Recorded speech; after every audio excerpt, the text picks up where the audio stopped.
سلام لیدونکو ستړي مشئ په امره ګرځوم د نن ورځو مهمو خو لنډو خبرونو ته که تر وروستیو راسره پاتې شئ ډېر مهم خبرونه به واورئ.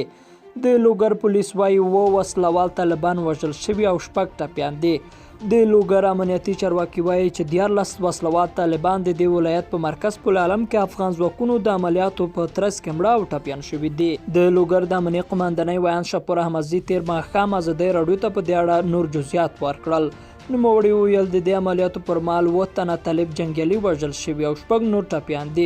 طالبانو تر اوسه د دې ادعا په اړه رسنیو ته څه نه دي ویلي. طالبانو هرات کې د افغانستان بانک 15 کارکونکي وژلي.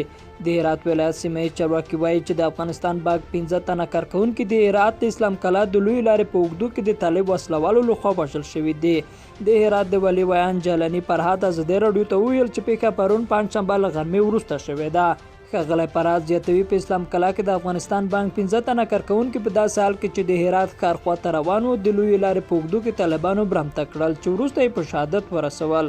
طالبانو تر اوسه د دې پیښې په اړه څه نه دي ویلي. په افغانستان کې په کرونا وایروس د اخته کسانو شمېر 1521 ته ورسید. د افغانستان عامه روغتیا وزارت وایي تیرو 40 ساعتونو کې 30 نور افغانان په کرونا وایروس اخته شوي دي.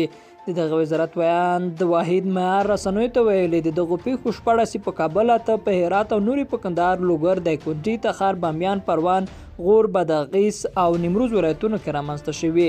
له دې سره په افغانستان کې په کرونا وایروس د اخته شویو کسانو شمېر 1521 ته لوړ شو. طالب ویان ذبیح الله مجاهد د حکومت له لوري د تازه 200 تنو آزاد شویو بندیانو په اړه وایي چې آزاد شوي زندانیان نامعلوم کسان دي.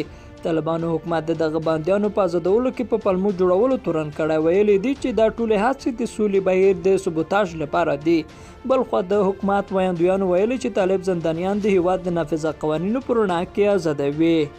او وروستی لنډ خبر مو دا چې په کابل کې د امریکا سفارت د افغانستان بانک د 15 کارکونکو وژل غندلي دي.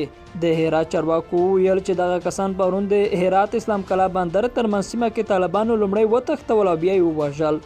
د امریکا سفارت پر پیښې خواشیني څرګنده کړې او په ټویټر پاڼه یې لیکلي دغه کسانو خپله کورنۍ پرې ایښې وې او د دې لپاره دندې ته تلل چې د کرونا له امله د رامنځته شویو ګواښونو سره مالي سیستم فعالیت ولري. طالبانو په دې اړه څه نه دي ویلي. قدرمنو لیدونکو دا تر دې مهاله لنډ او مهم خبرونه چې مو واورېدل. تر بیا د لوی الله په امان.